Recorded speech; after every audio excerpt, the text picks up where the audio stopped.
Hello,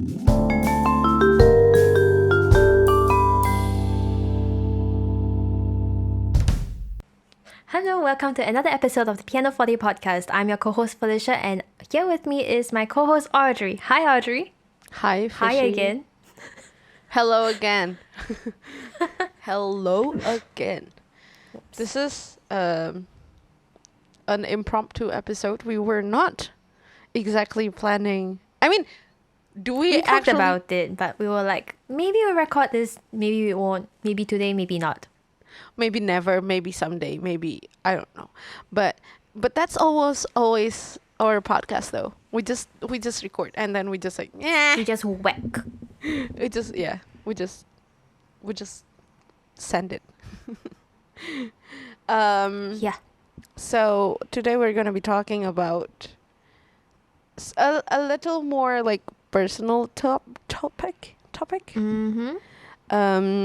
It's gonna be about stage fright. Yes. And it's also a pretty relatable topic. For a lot of people. I mean, I feel like at some point people must have gotten stage fright. Like, Yeah. yeah. Even one of my student that I knew was he was such a good performer. After the first lockdown, no, after 2 lockdowns, was it? After some lockdowns, after the COVID lockdown, Yeah. when he went back to stage, he felt more pressure to perform well, that he developed like a stage fright for some reason. Maybe because he hasn't been doing it for obviously during the lockdown. But yeah, that is a thing, right? Yeah. So, stage fright. I think we don't have to explain what it is. Just for those who live under rocks or something, stage fright is like when you have like terrible anxiety performing or being on stage or being in front of a large crowd. Yeah, being in front of Or a medium-sized crowd, whatever it is, right? a crowd, basically. It Yeah. could be any size of a crowd. It could be only 2 judges. Yeah. And Yeah. it could be a stage fright. Yeah, or it could be like somebody that's like you really value a lot, and it could also develop some sort of anxiety, I would say. Yeah, I mean, a lot of people deal with it, and I know for sure we both also have our fair share of dealing with it. Yes.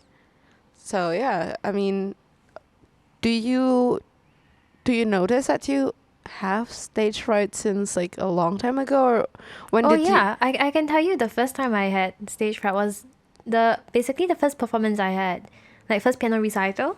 Eh? Yeah, it was really a long time ago. So it was because I went to music school for piano lesson, and that time they organized a piano recital for the students, and I think I can't remember how old I was. Like I was anywhere from 5 or 6 or 7, one of those ages. But it was the first time I performed like solo basically, and it was very scary. And because what happened was like they had a stage. There was sitting area for like parents to be there, and then the performers were in a different room. Oh, So they we wait basically had to backstage wait. kind of thing. Yeah, exactly. Ah. So that was, I think it was a combination of like not knowing what to expect, like just being very worried that like, oh, is it going to be? Am I going to miss my turn? Am I going to go out on stage accidentally when it's supposed to be someone else's turn? Like there's like very crazy anxieties, and just like uncertainties that I didn't know I didn't know what to expect. And in hindsight, it's very silly in a way. Like it's a bit like they wouldn't let this happen, and even if that happened, it's all students. Like no Yeah. one really cares that much, right? Yeah. But it was bad enough. I really had a stomachache. Now I get terrible stomach aches every time I'm very, very stressed about like exams Ooh. and stuff. Yeah, I Same. had stomach aches all the way up until I was 12. Same. Yeah. The thing is, for me, it was not that I had like I don't think I had stage fright from the first get go. Mm-hmm. You know what I mean? Like, I think one of the first few performances that I remember from back when I was a child, it was more like I want to be on the stage driven, you know? Mm. You know, just like children tend to like some sort of attention and be like, I want to show off kind of a little bit. And I do remember like running Running? in front of the stage and or like climbing up the stage when there was nobody, when there was not it was Aw. not starting yet, and so on and so forth. I think I was quite a rambunctious child as well. But yeah, I'm a kind of person that I'm so nervous off stage, but usually I kind of either like let go when I'm on stage, or I just dwell in that moment. Usually, so there's like I'm just like before the stage, I always have stage fright. That's like Mm-hmm. that's not new news. I will always complain to my friends like I'm so nervous and whatsoever, or like, oh, I don't remember the intro of my song. And then once I'm on stage, I kind of like forgot and let muscle memory does the work kind of thing, or just like try to just like be very present in the moment. So yeah, that's my thing. But I do also, like you, Fish, like you mentioned that you had stomach ache. Yeah. I sometimes have stomach ache as well before exams Yeah. or concerts, in that matters. Basically all the time. It was terrible. Like, I think from when I was 13, like, that was the start of secondary school. Like, there was a change in environment, expectation, subject, teachers, classmates, everything, right? So I think it was a very easy, like, clean change to make. Yeah. But I think the thing is, when at that first recital, I remember feeling like I had to go to the toilet. I can't remember whether I actually went to the toilet or whether I just like held it in. Oh no. That's not a good sentence to say. Oh no. For me, it's like my nervousness like translate into my bowel system. Yeah, I think it's actually quite common, isn't it? It's actually quite common. I also Yeah. like just Googled it just because, yeah. It's quite common, but it's usually because, you know, when you are like lacking of oxygen, and then the oxygen cannot like your body cannot provide enough oxygen to your bowel area, that it just went on a kind of like a SOS mode. Right. So that's why you felt nauseous and stuff like that. But for me personally, is that like I would have like stomach ache and stuff like 2 days or a day before the exam or the performance. Mine is always like the day itself. Like, I just kind of push all the thought out of it until it's just the day itself, and you just can't avoid it. No, for me it's usually the day before or whatever, because on the day itself I'm just like whatever. Except there was once that I played on Simon, a guest from second season, was he? Yes. Yeah. He had his like main instrument exam, which was drums. He majored in drums, and he chose like a duo piece with a piano. It was Blue Rondo a la Turk. Ah, Dun, fantastic. dun, dun, dee, da, da, dun, dun, dun, dun, Yeah. dun. Yeah. And that was not a good time for me. I do remember I felt like nauseous because of the nervousness. Oh. But I do remember also Simon told me like a week before when we rehearsed, just the two of us, before his exam, he just told me, whatever you feel, don't tell me. If you feel nervous, if you feel good, don't tell me. Just play. Because he's also one of the people that I know has quite a strong stage fright thingy. Which, when you hear somebody else panicking, sometimes your reaction can be like either you panic along with them, right? you panic along with them. Usually I'm not that kind of person. I'm usually, if somebody's panicking, I would be like, "You'll be fine. We'll be fine." I try to be that person. Be like, "Yeah, we'll be fine. If we fuck up, it's just a concert. It's not an exam. It's no big deal." But for that exam, I know for sure, like, it's nerve wracking for him and for me. So It was really stressful. yeah. Yeah, but I think on the topic of stage fright, like, if I am with other people, it's usually a lot easier. Like, I think the thing is this, right? When you are going to perform, you know that you know the piece, Yeah. right? Like, Yeah. you already know it. You know you can play it, but it's just like the day itself, for some reason, is always very scary. And I think for me, I remember again when I was like a bit younger, this time a bit older, maybe I was 8 or 9 or 10. It was with another music school where I have my group class, and I think I was actually okay for that performance. Like, it wasn't very scary because I think it's like most of my fear and anxiety comes from not knowing what to do, like not knowing when to enter the stage, when to start playing, how to exit the stage, like all the very nitty-gritty. It's those things make a lot of the, I think, like, So it's not always the about like the not the social playing etiquette itself in a that way. makes you anxious. That one also does, but like I think a huge part is like the social etiquette around performing is something I never really got a good grasp of. Oh, okay. So it is like, if I'm with other people, I'm like, okay, whatever the other people do, I do. Like copycat. I'm just a copycat. Just follow you know? people. Yeah, so it's like, with group concerts, like with orchestra, string orchestra, with the choir, it was okay because I was never the one who had to start. Like, I was never in a leading position. I was never have in been a a place where I have to conductor, go on so stage first. So I have been a conductor before, so I have led a group, and it was quite successful actually. It was not Yeah? that bad. Yeah. But what group was that for? my high school choir, and also like elementary school choirs, mostly choirs.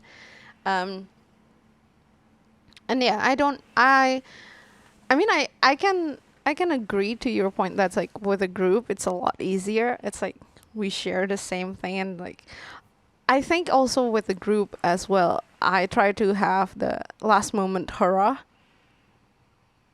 before the stage. Oh, Like, gather with your group and be excited together, and just like bring that excitement instead of the fear. yeah. Yeah. So that's something that's like quite a good thing, I would say, from like performing with a group. The thing about just like entering the stage or whatever, the etiquette and whatnot, I feel like maybe because back then I do remember being trained for it, whenever I had like performance coming up, I did remember my teachers, or at least, or maybe my parents or somebody, the responsible figure, they be like, okay, let's also practice with like pretending coming up on the stage, bowing, sitting down, and then take a breath and play. So I practiced that. So I back then I know. Of course, nowadays I don't play solo anymore. Probably that is such a big reason why as well, when I kind of failed my audition. But by now it's not a new news, right? I tried to apply for my master's, I failed. The master's but audition, okay. my master's audition, because it's just like it's such chaos before. Like I couldn't find any rooms, and once I found the right room, it got moved, or and then it got postponed, and it's just like, okay, you can just play now, and it's like, what? So I didn't have that like mental preparation from my side, that I just end up losing like my control, as in like the stage fright just took over way too much. But yeah, I had recent performances with bands and whatever. It's all fine. I haven't had any issue with that. Maybe because of the hurrah as well. Just like one last moment to like, you know what? We got this. It's gonna be fine. Yeah. Knowing your zone, like I don't know how to translate it in English, because in Indonesia you call it like knowing your war zone. Knowing your field. Kind of. Field is probably the correct word for it. But I don't think it's the exact English phrase. I think, would it be the same as saying like knowing your place? Not quite, right? No, because like, or like the stage, or like the exam room or the audition room is kind of your war zone. You're fighting to a certain goal, right? It's like a war thing. You're also having an internal war with yourself. So entering that war zone, kind of, that's the medan perang in Indonesian. So I felt like if I know my war zone, if I felt comfortable in that war zone, I would more likely to perform well. But do you remember like one like a memory that's like it went so off? For example, for me, like the audition, that it has happened so bad for you, just like, nah, that's whole all hell broke loose. I would say, I mean, the thing is, every time I perform, it feels a bit like that. Oh no! Really? I never feel comfortable on stage. Even not with me. With you, it's fine. We have shared the stage together when I was injured and you were fine. Yeah. That one was fine. But almost every other instances, it was like, I think the worst one probably has to be my piano exam. Oh yeah, definitely. When you're playing solo, it's just the worst. No, it's the 40-piece exam. Oh, I was not there, was I? No, you weren't. You didn't invite me. No, I didn't. Sorry. Because you probably also just like, I don't want anybody to watch this. Yeah, pretty much actually. That's interesting. I didn't have the 40 pieces I think it just exam. accumulated to that point.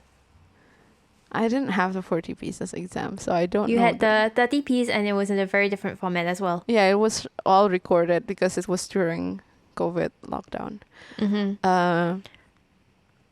But that was also pretty nerve-wracking, actually. It's just kind of odd to have your examiner. Examiner.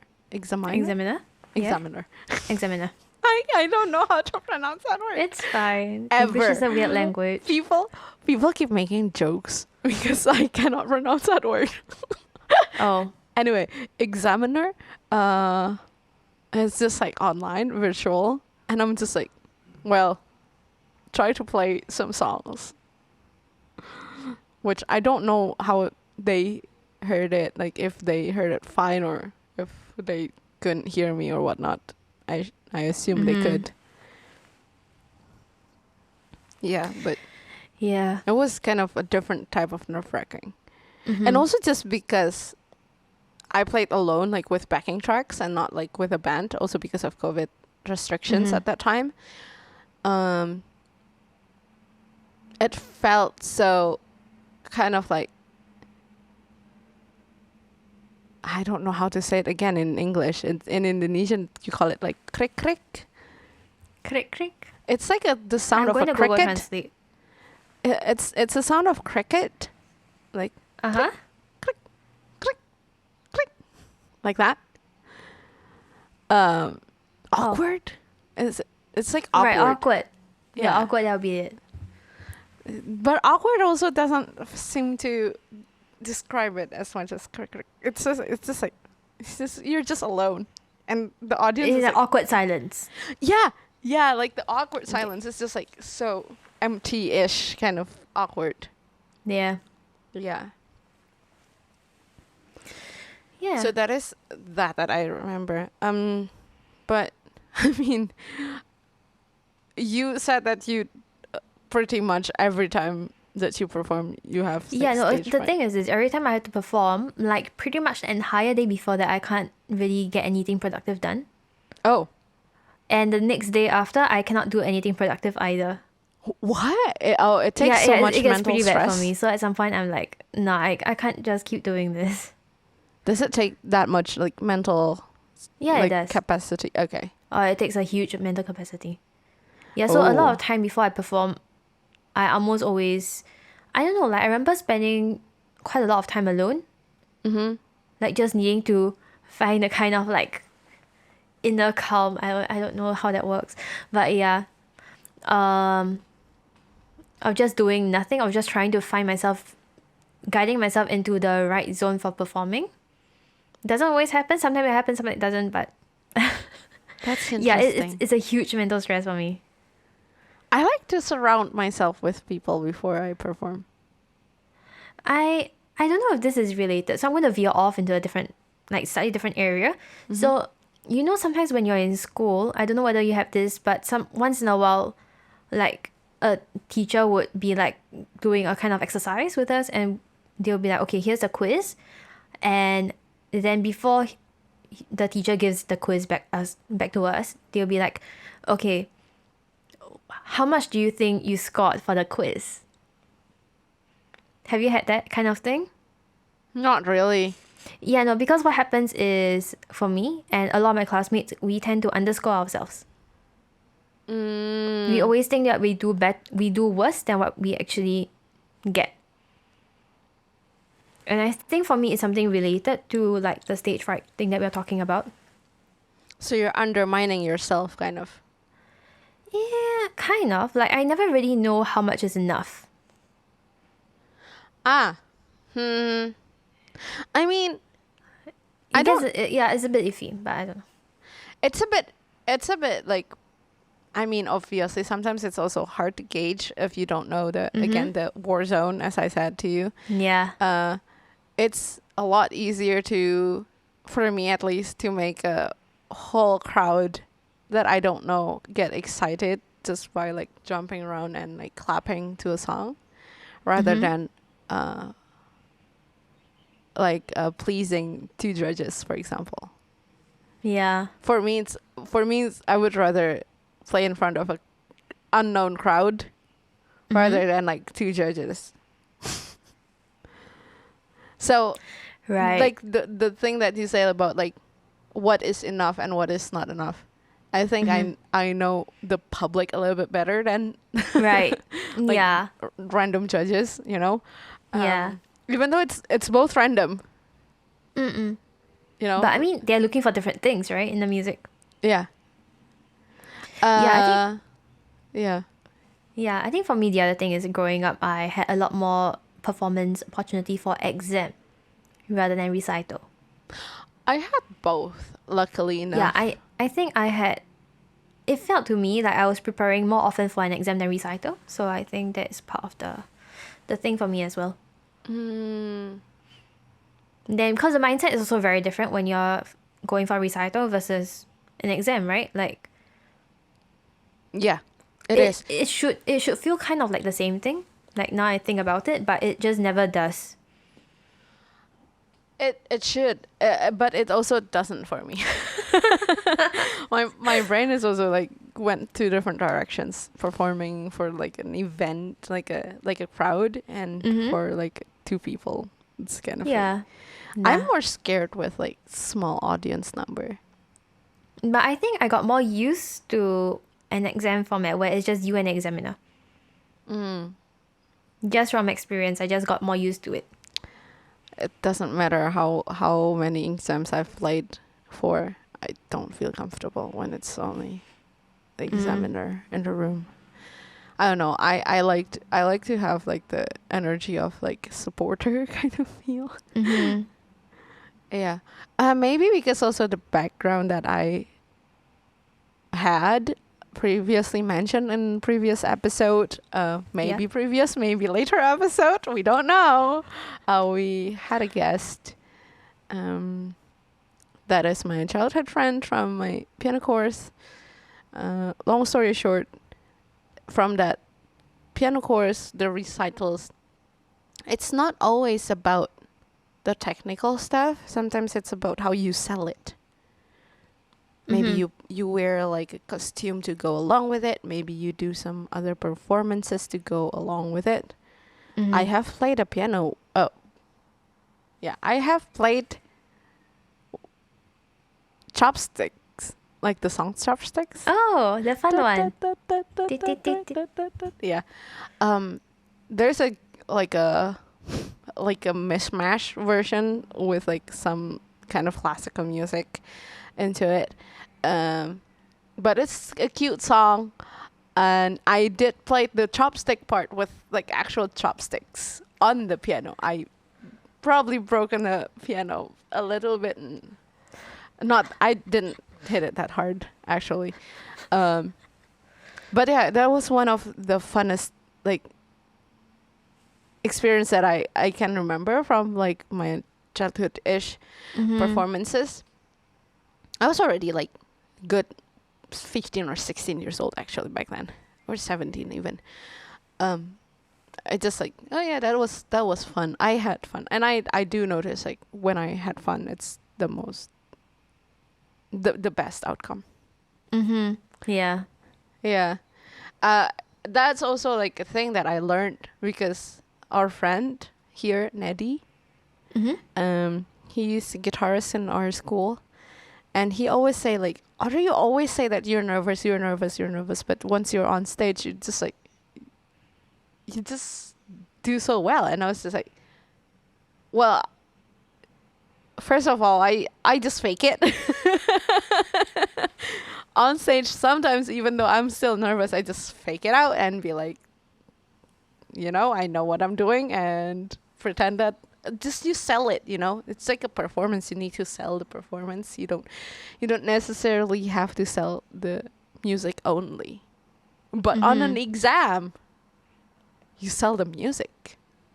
Yeah. Mostly. And not so much the performance part. Yeah, a little bit, but bigger part is the music part, which I'm stressed about that.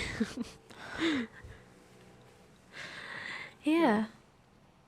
Do you have any like tricks maybe to cope with the nervousness or with your queasiness on your stomach? Do you take medicines before? No. I don't actually get queasy. I I get queasy. I think the stomach ache stopped when I was 13.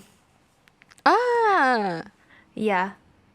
cute. So it was like a very childhood thing then. I think I shifted my mind on exams a little bit. But I had to readjust when I went to Germany again anyway, so. Germany I had is to a readjust different a lot of crowd. mindset when I went to Germany. It's very different. Yeah. In a good way. Understandably. It's different crowd. Yeah, it is. Yeah. I don't have much tips, unfortunately. Just make sure that, you eat something. Like, I think food is still important.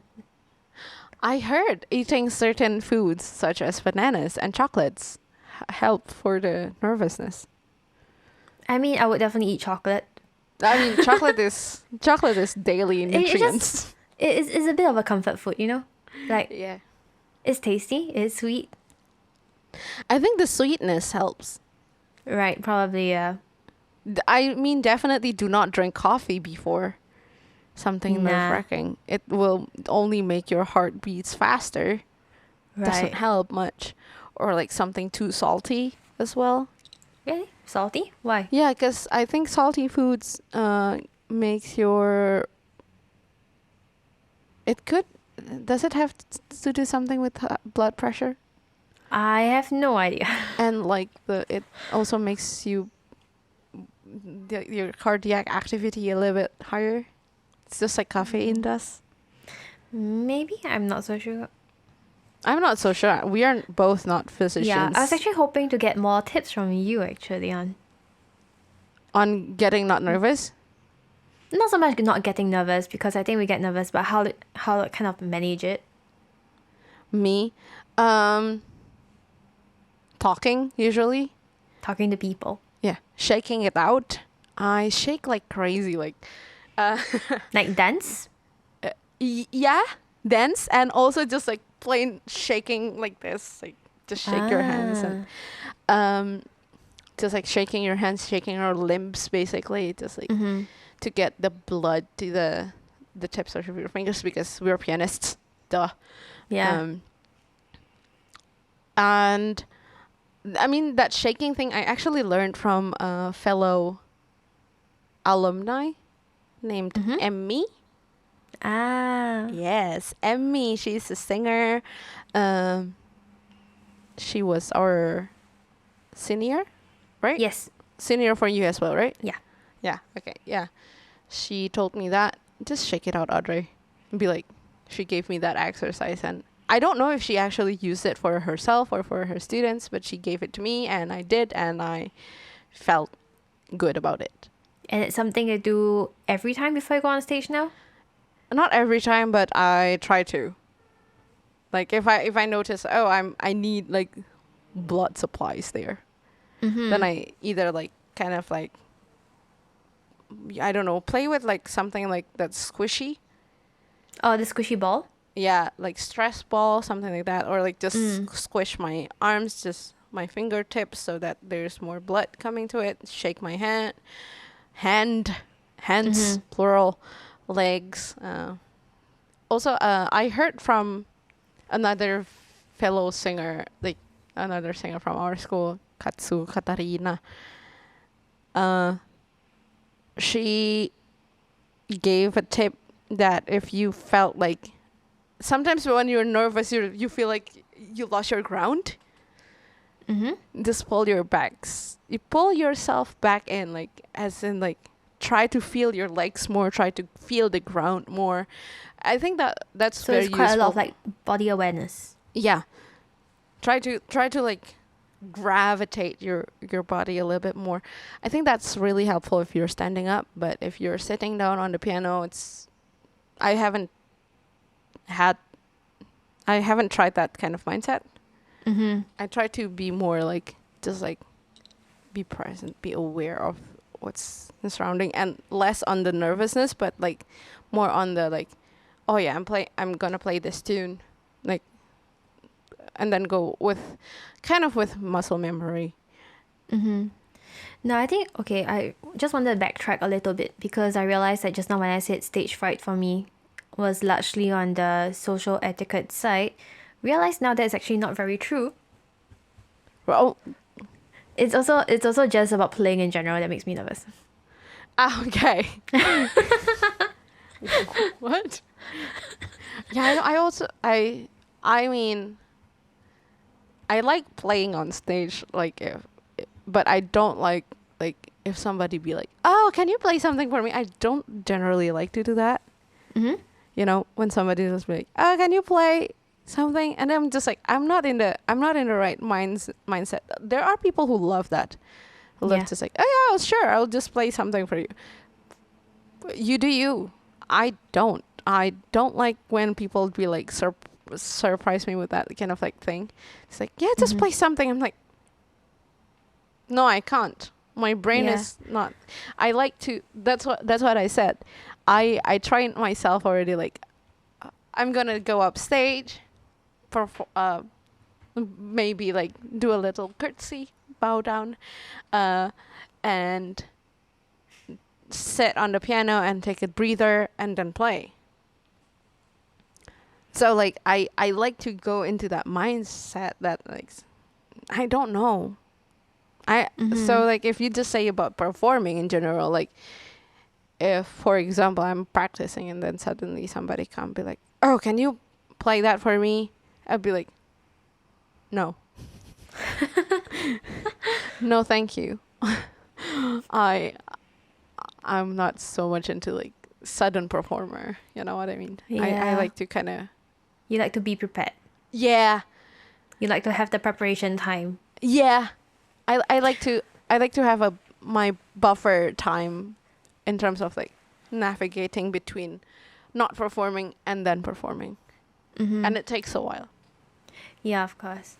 I will also just add in, I realized that I'm just kind of all over the place for this topic because just We different are all thoughts over the just place for this topic. hop This in. is such an all over the place topic anyway.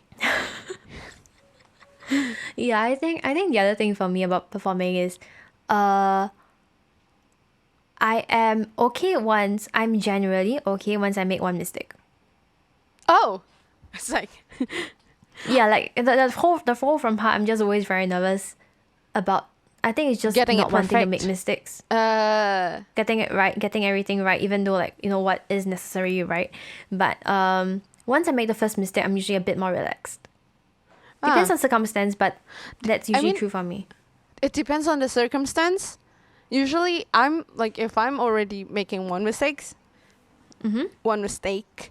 singular, Audrey. Sometimes I get caught up and be like more prone to make more mistakes. Yeah, I think that is the fork in the path. Like for me, Yeah. sometimes I'll be like, if I'm not in the right mind, if I make one mistake, it leads to a snowball of mistakes. Yes, and Yeah. But on the other side, for me, is like once I break out of my mental expectation of like not making a mistake, if I am in the other mindset that kind of helps me, is that I'll be more relaxed about performing. Okay, yeah, that kind of makes sense. Yeah. I mean, the same like my most recent stage fright moment was that audition thing. The once I blanked out basically, that was like okay, nothing worse could happen. And then after that, yeah. I completely relaxed Yeah. because that was like literally the worst thing that could happen. And it did happen. And after that, I was so relaxed. It's just like, Yeah. I cannot go even more south than this. So there's Might only just way. enjoy the rest of the ride. Yeah, there's only way. There's only one way, and that is up. Yeah. I mean, for me, I think, again, this is just a different mindset in terms of like exams and performance. But talking about stage fright, I actually suddenly noticed I have more issue with recording. I take so long to record stuff. A song that I can play well enough to do like a performance, I could probably not do directly on the first take if I'm doing a recording. I become so judgmental of myself. Even if I don't play wrong, even if I play the right thing, but I just felt like, oh, that was not the right touch, I would just like automatically thrown off. Automatically.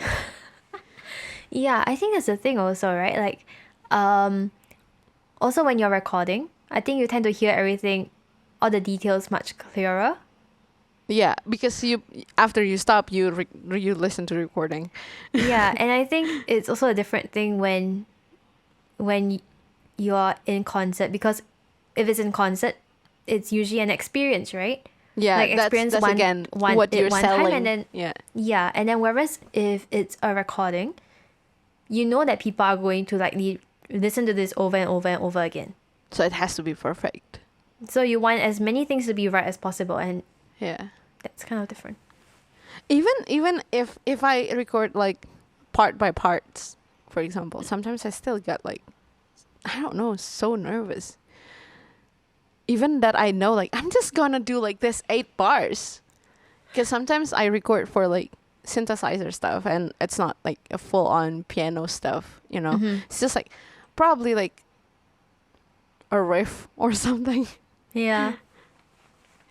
Or like a comping of some sort, just like for 8 bars. And then I'm just like, I just lost it. It's just, for me, recording is the worst. But I think it's also a part of like when you're recording, you're talking largely about when you're recording alone or with Yeah. other people at the same time. With me alone, usually. I think that's the other thing. When we are playing with other people, it's a different feeling from when you're playing the same part but alone. Yeah. I do remember playing with somebody else, like recording with somebody else directly, like a one take thing. It was a lot easier, yeah. Also, just like I feel like playing in a group, the burden just like It's divided. yeah, got divided to how many ever people were Yeah. in the room. Yeah, but that's, I mean, yeah, it's a thing. It's a thing. Even though you've been playing music for like 20 years or something. Not yet 20 for me. 18 years? Yeah. I forgot my age a lot of times, but Me too. yeah. The other day, someone asked me for my age, and I was like, I had to think. I was like, let me think. Okay. I'm born in year 1789. And then you're like, what year is it again? Lucky to people who were born in 2000s. Oh yeah, so much easier to calculate that age. You're Yeah. like, what year is it? Okay, I got it. Yeah, but yeah. I don't know. Stage fright is it's a thing. It's a thing. Yeah, but I guess we need to find a person, like maybe a psychologist, to talk about this in some other time. But so far we would conclude that stage fright is that takes a lot of different forms. There's a And lot of happen to nuances as everybody. well. Yeah, to different nuances and Different circumstances, maybe. yeah. And we're still dealing with it. So this is just actually just a rant. It is actually just a lot of ranting and rambling. Yeah, this is Venting. this might not be very Cohesive, informational or coherent, like but- educational for Oh, okay. the listeners, but I mean there are some good tips that I threw in there. But That you true, yes. yeah, but more it's not really. It's just a lot of ranting. So should we move on to our favorite segment? Recommendations. Yes, I you can start. Or do you want to start something? Can I start? Yeah, please go ahead. Okay, so recently, as in like the past 2 weeks or something, I've been digging on some, not digging. I found this by accident.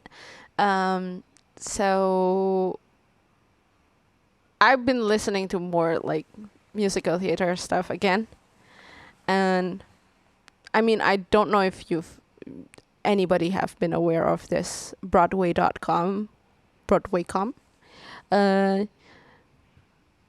channel. It's on YouTube, it's on Instagram, yada yada yada. But they post sometimes like covers or like the current casts just singing off stage of their respectively musical songs. And so I found this one artist, and then I be like, whoa, he has such a nice tone. He has such a nice tone to his vocals. And then I looked him up on Spotify, and I found his album Grow from 2021. The artist's name is Joshua Henry. The album is Grow. And specifically the song called Hold Me. I don't know, it's kind of like an R&B ish type of song. I mean, but absolutely, I just like his tone. His vocal tone is so good. It's just so smooth, so smooth. So that's my recommendation. Grow by Joshua Henry, specifically Hold Me. Mm-hmm. But you also would recommend all the other songs in the album? Yeah, generally the album, but specifically Hold Me. I see, okay. I will recommend one song. I came across this a little while ago, like 2 weeks back. It is a collaboration between two singer-songwriters actually. Mm-hmm. And the song is called Storm. Storm. And the two people are Aurora. Aurora. Okay. She was the voice behind the... Yes, thank you very much. From Frozen 2. Yes. And the other artist is from Taiwan, Qing Feng. Okay, I don't know her. Yeah, him. Oh, him. Okay. Should specify the gender. Yeah. Anyway, I think actually their musical styles do match very well. Like there's a kind of a sense of like etherealness. Is that a word? Yeah. And it's very light, a bit on the slightly airy side sometimes, like the singing style, I mean. Okay, yeah. Because I know how Aurora sings. yeah, and because Qing Feng, when he sings, he is, I don't know if he's technically a tenor, but he's on the higher side. Okay. Yeah. Maybe high baritone could also be, but maybe tenor. I think might be tenor, closer to tenor, kind of like range. You need to send me the song. Maybe I can help. And I think, I can't remember because the version I listened to, at least there was like some verses, 1 or 2 verses were in Mandarin. The rest were in English. So yeah, but it's a really nice song. What's the title again? Storm. Storm. Oh yeah, you did mention it already. Yeah. I'll send it to you afterwards, and it will be in the show notes as well, which the show notes you can find at www.pianofortepodcast.wordpress.com. Yes. Did I get that right? Yes. Okay, great. We plug in our blog post on every single episode, just because it's so much easier to look up for the songs and recommendations and any maybe notes, specific notes that I think rather we don't than have a just lot like of this. trying to figure out again, Yeah. like when did they talk about this? Maybe we can also make some markers on YouTube, so like you can segment. You can put Right. segments If we have very clear topics that maybe. we touch on, but we just don't always ramble. do that. We We just don't always do ramble. that. Yeah. Yeah. So that concludes our ramble session for today. Of Stage Fright. Thank you for everybody For tuning in Yes, and listening up to here. and yeah, see you guys on Next time. lesser ramble-y topic next time. Hopefully. Maybe. Maybe. Who knows? But hey, podcast, isn't it always just a lot of talking though? People talking. That's it. Yeah. Yeah, that's podcast. People talking. All right, bye. Bye.